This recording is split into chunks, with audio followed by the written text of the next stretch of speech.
we are in our 6th year. We're a nonprofit job training and personal development program for women in need.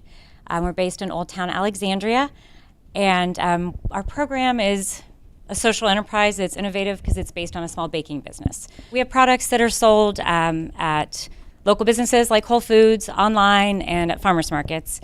But what's really the big part of what we do is who we serve. And basically, if you think of starting right now, those kids, all those young girls, we serve the women that didn't get that help.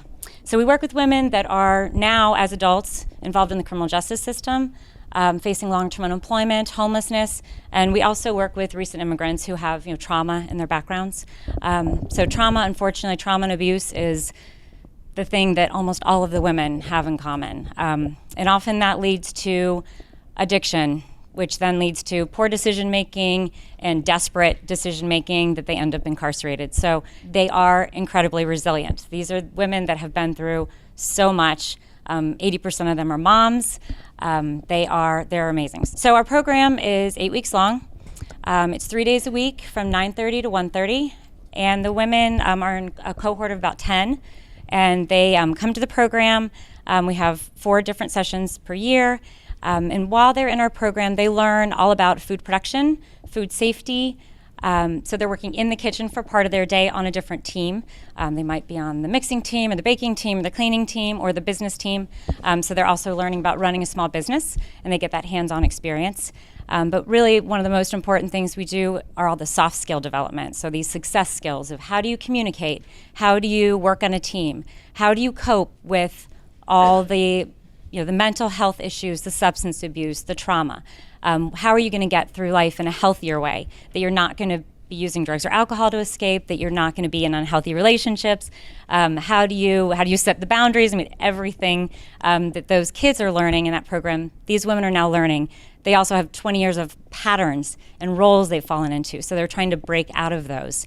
But the basic ideas, kind of tenets of this curriculum are that every person is born with this core of goodness and strength and wisdom and kindness. So what we do is help them recognize that core in themselves and in others and kind of start looking at the world in a different way. So they realize, I still have that goodness and kindness and strength inside of me. And so does that person that I think just looked at me funny and I'm about to get in their face, but no, you know what? They might be having a bad day. They might be having something going on with them. So we help them to really kind of reframe their world and start thinking about things differently. And we also do the Serve Safe curriculum, which is food safety. So that's one of those hard skills they can walk away. They have a certification that helps them get a job. Empowerment and creating hope. The idea of hope has been mentioned a couple times this morning. And a lot of the women, that when we first meet them, they really don't have any hope.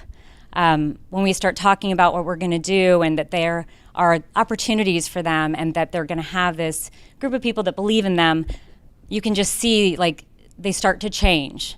They start our program feeling really low, and if you said, what are you good at? They'd probably say, I don't know, nothing. But by the end, they're like, oh, I've mastered all these things, and I got my Serve Safe, and I've practiced my interviewing skills, and let me do your 30-second commercial for you. And they're so pumped and ready, and they graduate, really, really confident and empowered. That they feel like they have some choices where their lives have kind of, they've been a victim a lot of times, and now they're feeling like, no, I'm not a victim. Like, I'm a survivor. I can do this. So that's really, really wonderful.